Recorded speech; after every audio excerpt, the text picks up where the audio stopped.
वालेकुम सलाम। मेरा काम है आपकी तरबियत करना। मैं आपका बाप जितना हूं और मैं आपके बेटों को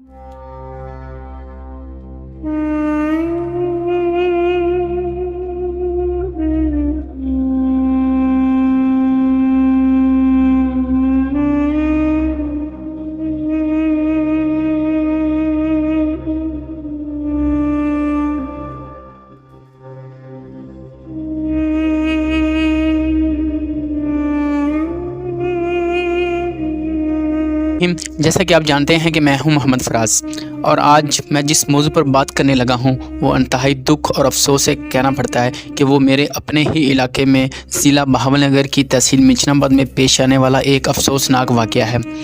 मैंने कभी ना तो इस तरह की वीडियो बनाई है और ना ही मेरा मकसद किसी की फेवर करना या किसी के ख़िलाफ़ कोई बात करना है। मैंने हमेशा इंसानियत की खातिर बात की है और हमेशा लोगों का रद्द अमल लेते हुए मैंने हमेशा अपनी वीडियो बनाई है। लेकिन मुझे काफ़ी सुबह से काफ़ी लोगों को भाइयों की बात मैसेजेस कॉल्स वगैरह रिसीव हो रही हैं कि आप इस पर अपनी वीडियो रिकॉर्ड करें। तो मैं जिस तरह भी कम टाइम होने की वजह से बाय फेस तो बात नहीं कर सका, इसलिए मैंने ये वीडियो रिकॉर्ड करने का फ़ैसला किया और आज मैं आपको इस वाक़े के बारे में थोड़ी सी तफसील से आगाह करूँगा। तो मैं बात करूंगा 4 जनवरी 2023 को पेश आने वाला चक बोदला में सुबह 9 बजे एक अफसोसनाक वाक़या। जब मास्टर मोहम्मद शबीर वल्द शाह मोहम्मद अपने घर में मौजूद थे तो किसी के बाहर बुलाने पर वो बाहर गए और उन पर फायर किया गया। बेटी ने आवाज़ सुनी तो वो भी बाहर गई और उस पर भी फायर किया गया। इस तरह कुछ और लोगों के आगे आने पर उन पर भी बिला जवाब फायर किया गया, जिसमें मोहम्मद फैसल भी ज़ख्मी हुए। मालूम करने पर पता चला कि उनका तारिक वट्टू और अब्बास माछी जो कि तहसील मिचनाबाद से 20 किलोमीटर के फासले पर इलाका मैकलोडगंज के इलाके में ज़मीनी तनाज़ा चल रहा था। जब डाकू ने उन पर फायर किया और वहां से भागने की कोशिश की तो जैसे ही वो गांव से बाहर भागे तो उनके बाइक पंचर हो गई। तो बाइक पंचर होने के बाद उन्होंने आगे वैसे ही पैदल सफ़र किया। आगे कुछ ही चंद किलोमीटर के फासले पर चक बलूका का इलाका आता है, जहाँ पे उन्होंने किसी से बाइक छीनी और वहाँ से फ़रार होने की कोशिश की। लेकिन खुदा की करनी ऐसी हुई कि उनकी बाइक में पेट्रोल ख़त्म हो गया।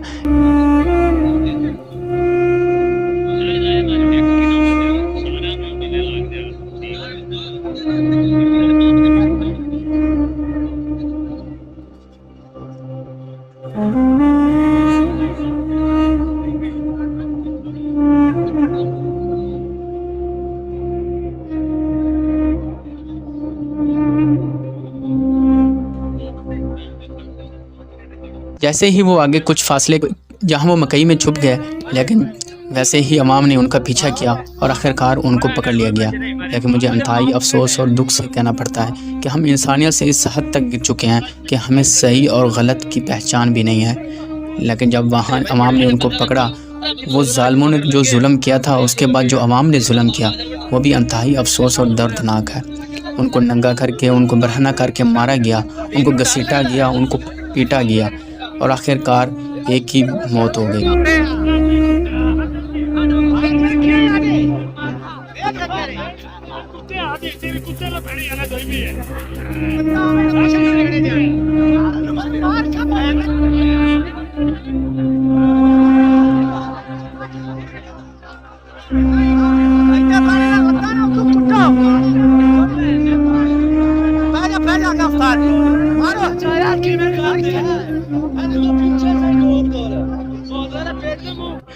लेकिन मेरा मकसद किसी की दिल आज़ारी करना नहीं है और ना ही मेरा मकसद किसी को सपोर्ट करना या किसी के ख़िलाफ़ कोई बात करना है।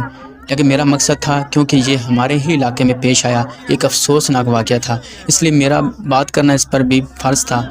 और मुझे काफ़ी लोगों की जानिब से रिक्वेस्ट भी की गई थी कि मैं इस पर बात करूं और अब पॉइंट ऑफ व्यू दूँ और हकीकत लोगों को बताऊं कि असल में वाक़या पेश कैसे आया था।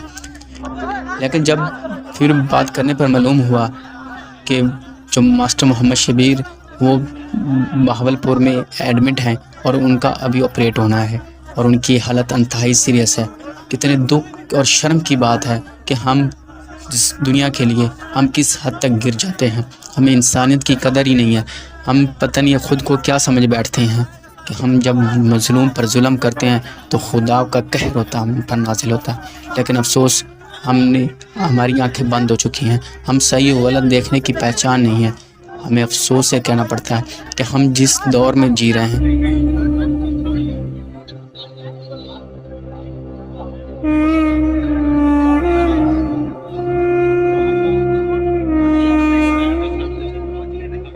हम जिस जगह जी रहे हैं वहाँ इंसानियत का नाम और निशान तक नहीं है। हम मज़लूम को हमेशा घसीटने की कोशिश करते हैं, हम अपने से नीचे वाले को हमेशा दबाने की कोशिश करते हैं, हमारे ख़िलाफ़ फ़ैसले हम कभी नहीं मानते। आखिर में मैं यही कहूँगा कि अल्लाह मज़लूमों को सब्र व जमील अता फ़रमाए और ज़ालिमों को नस्तो नबूद करे, और हमें वाकई ही इंसान जो अल्लाह ने हमें पैदा किया, जो अशरफुल मखलूक़ात हैं, अल्लाह हमें वाकई ही इंसान बनाए। लेकिन अफसोस कि हम देखते ही नहीं हैं। हमारे आसपास रोज़ ऐसे वाक़े होते हैं, लेकिन हमने कभी किसी वाक़े से कुछ नहीं सीखते। हम सिर्फ दुनिया की अय्याशी में पड़े हुए हैं, हमें सही और गलत की पहचान नहीं है।